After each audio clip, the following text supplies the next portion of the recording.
नमस्कार, BVM news में आपका स्वागत है। मैं हूं ममता बघेल। चलिए बात करेंगे खबरों में सबसे पहले बात करेंगे सूरजकुंड मेले की।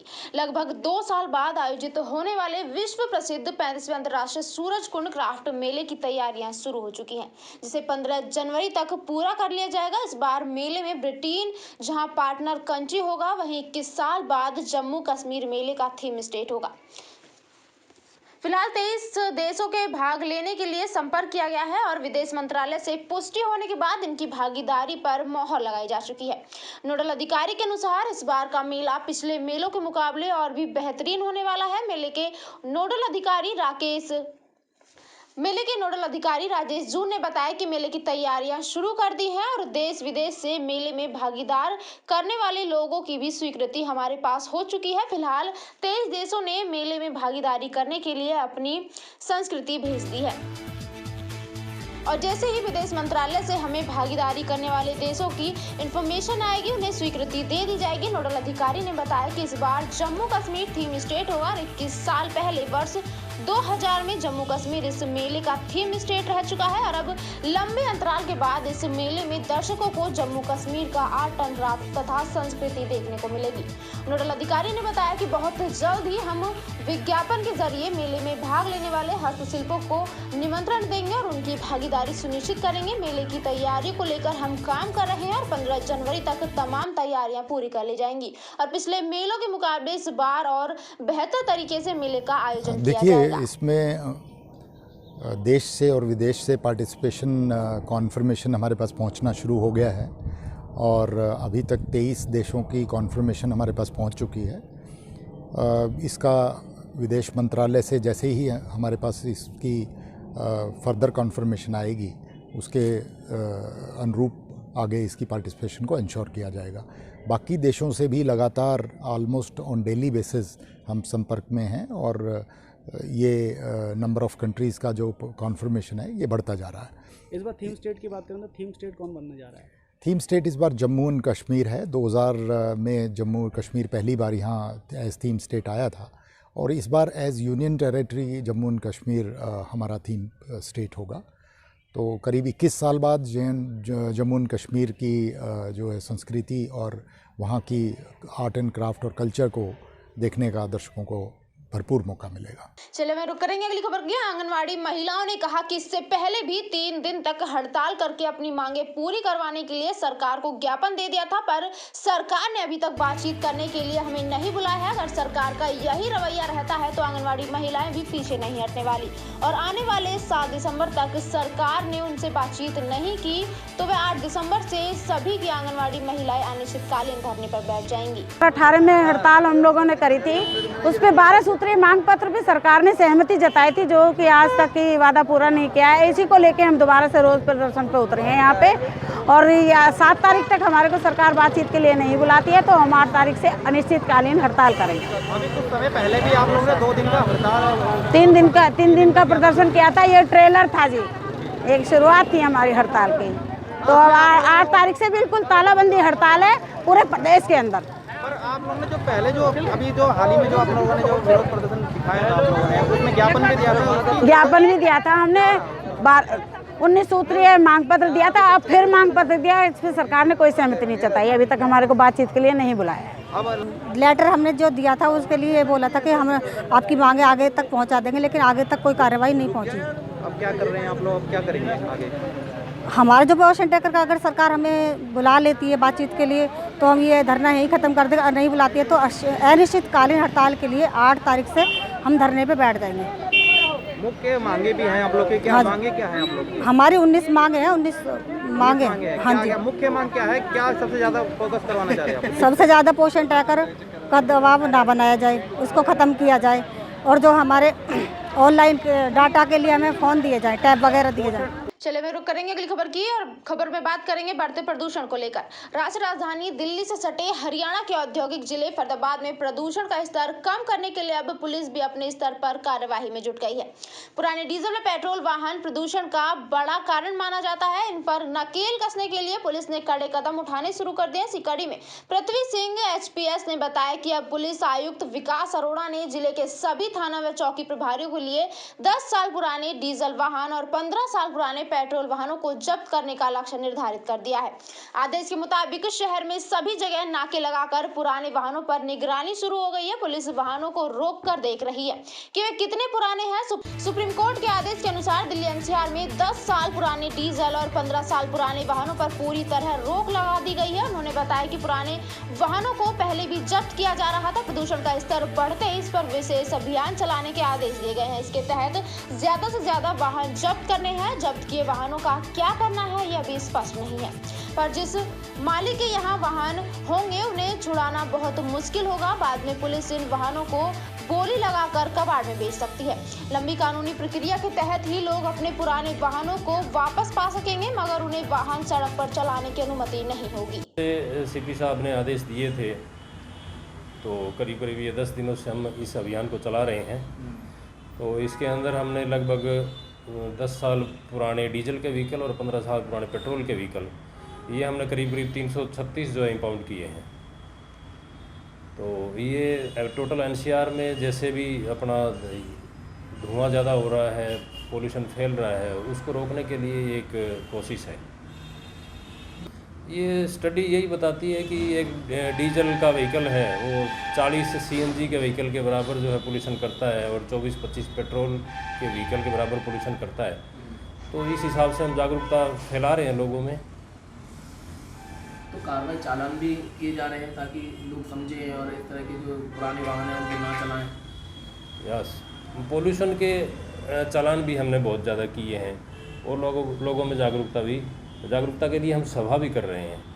हम जैसे ट्रक यूनियन में जा रहे हैं, टैक्सी स्टैंड पर जा रहे हैं, हमारे जेडो जा रहे हैं और वो बता भी रहे हैं।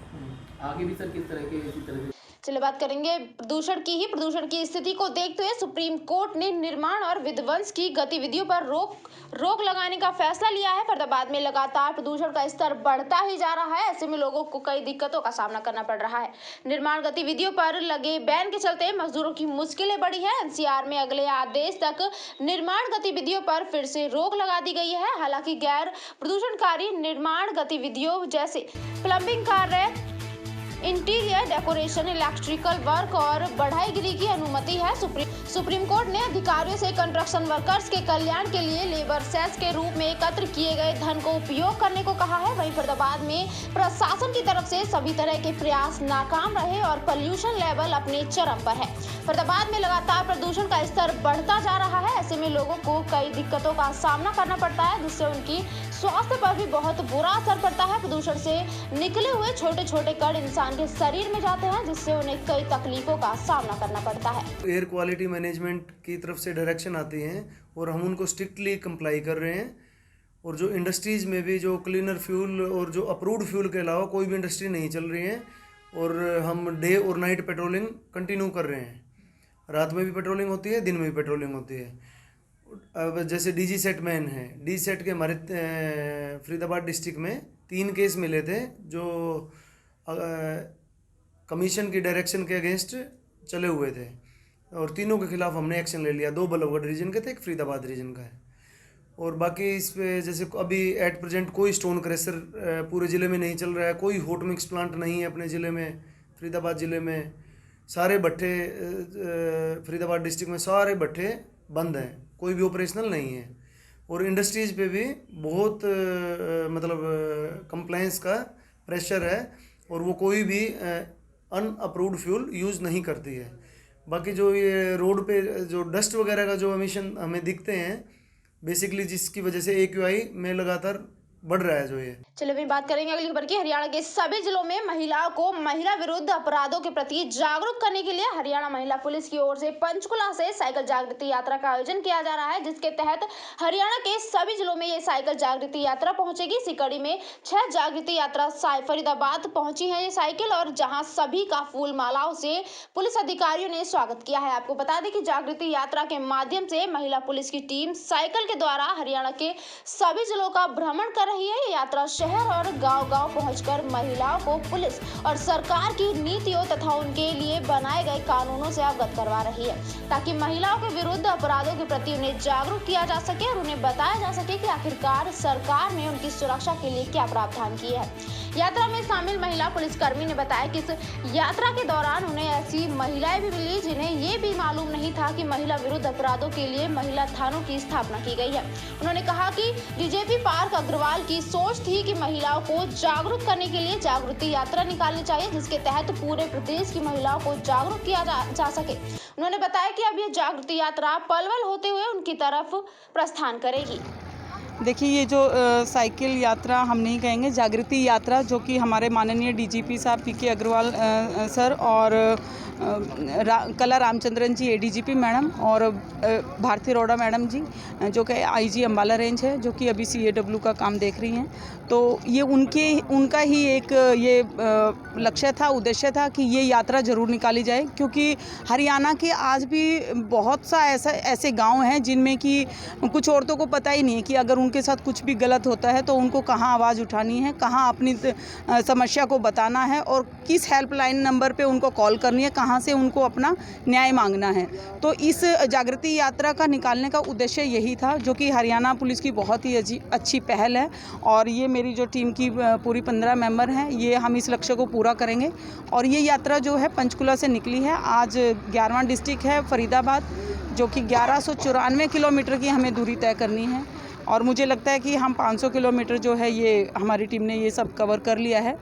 तो यही इस जागृति। चलिए बात करेंगे सोहना की। सोहना के निरंकारी गुरबचन सिंह मेमोरियल कॉलेज में पनपा फेसबुक पर अभद्र टिप्पणी का मामला अब तूल पकड़ने लगा है।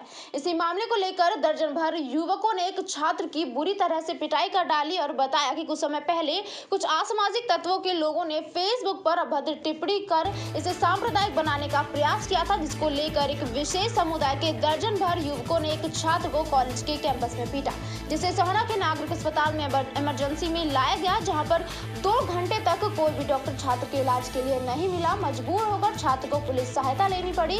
खबर लिखे जाने तक भी छात्र का इलाज नहीं हुआ था। हालांकि इससे 2 दिन पहले भी कॉलेज के कैंपस के अंदर इस अभद्र टिप्पणी को लेकर 2 अलग-अलग समुदाय के छात्रों के बीच झगड़ा हुआ था। क्या झगड़ा हुआ है जी? मामला है फेसबुक कमेंट से लेकर शुरू हुआ था 2 दिन पहले भी लड़ाई हुई थी। हमने इस चीज के लिए प्रिंसिपल को एप्लीकेशन दी थी। आज सुबह उन्होंने एप्लीकेशन नहीं दी। आज सुबह हमारा जो छोटा भाई है उसको मारा गया है। कुछ बाहर के लड़के थे और कुछ कॉलेज के लड़के, बहुत बुरी तरीके से मारा। उसका कान भी फाड़ दिया। हम यहाँ पर मेडिकल कटवाने के लिए आए थे हॉस्पिटल में। तो पहले हम 10 बजे आए थे। पहले बोला था कि हम 12 बजे मेडिकल काट देंगे। बताओ। मेरा भाई है जी छोटा। अब एक बात बताओ जी, हम यहाँ 12 बजे आए। 12 बजे के बाद 9-10 बजे आ गए। 10 बजे हमसे यूँ कही गई कि भाई 12 बजे डॉक्टर साहब आएंगे। हमने 2 घंटे वेट करे। 12 बजती हमने इनसे पूछी, मैं भाई डॉक्टर साहब कब तक आएंगे? ये बोले जी 2 बजे आएंगे। लेकिन अभी तक कोई नहीं आया। कोई नहीं आया, कोई कैसी ही कुछ नहीं है। अब एक बात तो इसके चोट लगी होड़ है, इसके कोई भी हो, ये गुड़गांव रेफर करेंगे इसे, चाहे उसका यहाँ पे रखे। यहाँ जो डॉक्टर मौजूद थे उन्होंने क्या जवाब दिया जो थी यहाँ पर? डॉक्टर ने कहा था, हम गए सीधे एसएमओ ऑफिस में कि जी हम कंप्लेंट करने जा रहे हैं एसएमओ ऑफिस में। उन्होंने कहा कि एसएमओ ही काटेगा। वो कहकर चली गई। वो कह के और अपने वो गाड़ी में बैठ के चली गई, पेशेंट को छोड़ के चली गई है। देखो जी, ये बात है गलत।